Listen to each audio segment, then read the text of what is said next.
Hello friends, आज हम अपने ना नेक्स्ट टॉपिक पे आते हैं। वो है कोर कॉम्पिटेंसीज। कोर कॉम्पिटेंसीज का मतलब क्या है, ये क्या होता है, इस हम इसी वीडियो में समझेंगे आज। ठीक है, तो पढ़ना स्टार्ट करते हैं। Companies today outsource less critical resources if they can obtain better quality or lower cost. The key is to own and nurture the resources and competencies that make up the essence of the business. इसका मतलब क्या है कि ना, जो बहुत सारी companies है ना, आपको पता है, जैसे एग्जाम्पल चलो बाद में लूँगा, तो पहले समझा देता हूँ।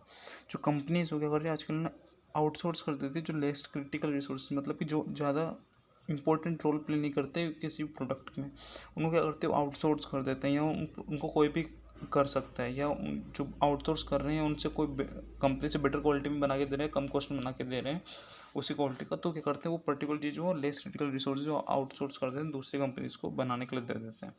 और इसका की क्या है, ताकि वो ना क्या कर सकते हैं, ओन एंड नर्चर कर सके अपने रिसोर्सेज एंड कॉम्पिटेंसीज, जो कि एसेंस ऑफ बिजनेस है। ठीक है, उन पे वो अच्छे से ध्यान दे सकें। ठीक है, मतलब मेन चीज़ों पे ध्यान दे सकें, और जो लेस क्रिटिकल चीज़ें होती हैं उनको आउटसोर्स कर दें। ठीक है, जैसे कि एग्जांपल हम लेते हैं, जैसे कि बहुत सारी टेक्सटाइल या केमिकल और कंप्यूटर इलेक्ट्रॉनिक्स होते हैं, वो क्या करते हैं, जो मैन्युफैक्चरर्स होते हैं, यूज़ ऑफशोर मैन्युफैक्चरर्स, मतलब कि जो ऑफशोर मतलब कि दूसरी कंट्रीज़ में जो मैन्युफैक्चरर्स होते हैं, जैसे चाइना हो गए, जापान हो गए, तो उनको आउटसोर्स कर देते हैं कि तुम हमारा प्रोडक्ट का पर्टिकुलर ये चीज़ बनाओ, या हमें हमारा प्रोडक्ट बनाओ, और हम किस पे ध्यान देंगे, design and development and marketing, जो कि उनके लिए कोर कॉम्पिटेंसीज है, उन पे ध्यान देते हैं। ठीक है, और जो कोर कॉम्पिटेंसीज है उसके तीन कैरेक्टरिस्टिक होती है। First, it is a source of competitive advantage and makes a significant contribution to perceived customer benefits.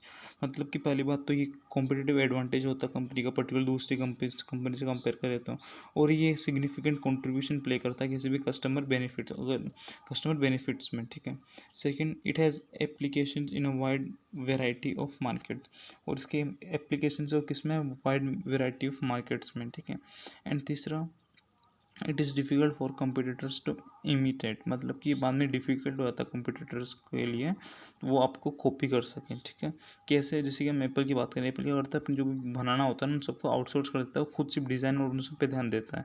तो अगर डिज़ाइन और उन सब पे इतना, मार्केटिंग में इतना ध्यान होगा, तो किसी भी कंपटीटर के लिए बहुत मुश्किल हो जाएगा आपके साथ कम्पीट करना या आपको कॉपी करना है। ठीक है, और ठीक है, ये तीन थे जो कि ना कैरेक्टरिस्टिक होते हैं कोर कॉम्पिटेंसी के। ठीक है,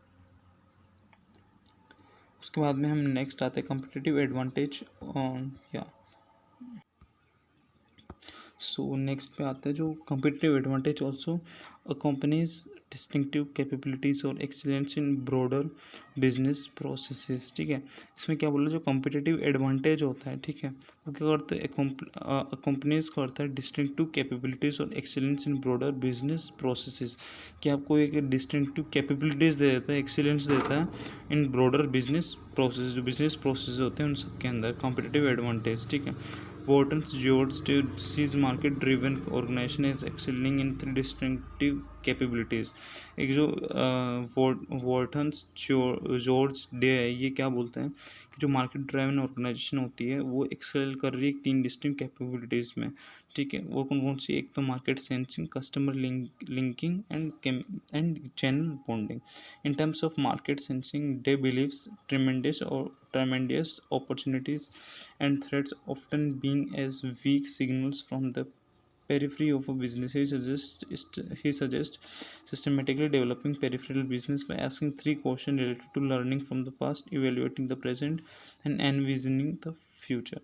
इसमें क्या बोला कि ना, जो डे है, वॉर्टन जॉर्ज डे है, वो क्या बोलते हैं कि जो बंदा ना मार्केट को ना, जो उसका पहला पॉइंट था, जो तीन कैपेबिलिटीज में पहला पॉइंट था मार्केट सेंसिंग, तो जो मार्केट सेंसिंग कर लेता है वो डे बिलीव करते हैं कि उनके पास ट्रेमेंडियस अपॉर्चुनिटीज़ एंड थ्रेट्स हैं। मतलब कि मार्केट सेंसिंग में क्या होता है कि ना, वो ट्रेमेंडियस अपॉर्चुनिटीज़ एंड थ्रेट्स होती है, जो कि ना बहुत पहले शुरू में वीक सिग्नल की तरह आते हैं, वो भी from the periphery of a business. ठीक है, पेरिफ्री मतलब कि आसपास बिजनेस के, मतलब सब लोगों को नहीं पता होता कंपनी कि हाँ कुछ ऐसे वीक सिग्नल्स भी हो।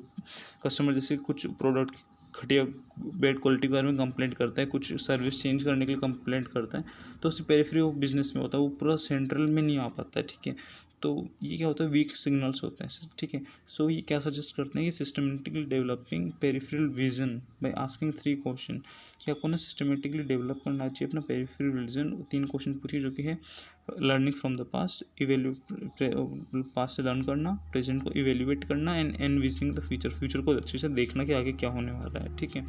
इससे आप क्या कर सकते हो, जो अपॉर्चुनिटीज़ है उनको अच्छे से ले सकते हो, थ्रेड्स को अच्छे से क्या बोलते हैं, थ्रेड्स को अच्छे से छोड़ सकते हो, ठीक है। सो बिजनेस में need to realign themselves to maximise core competencies. और जो बिजनेसेस हैं उनको क्या करना चाहिए, अपने आप को रियलाइन करना चाहिए themselves to maximise core competencies.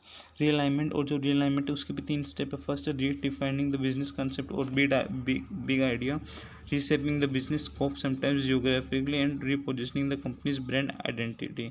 उसके उन्होंने एग्जांपल दिया है, जैसे पी बॉडी एनर्जी, क्या कोल माइनिंग की कंपनी है, या इन्होंने क्या किया, they implemented a new global organizational structure. उन्होंने क्या करा, जो जियोग्राफिकल बिजनेस यूनिट्स है अमेरिकन, ऑस्ट्रेलिया एंड एशिया, वहाँ तक उन्होंने मतलब कि टू रिफ्लेक्ट ग्लोबल फुटप्रिंट, वहाँ पे भी उन्होंने मतलब कि अपने कोल माइंस की फैक्ट्रीज लगा दी, कहाँ पे, अमेरिका, ऑस्ट्रेलिया एंड एशिया में, ताकि बता सकें कि हम ग्लोबली भी फूड जा रहे हैं, ठीक है।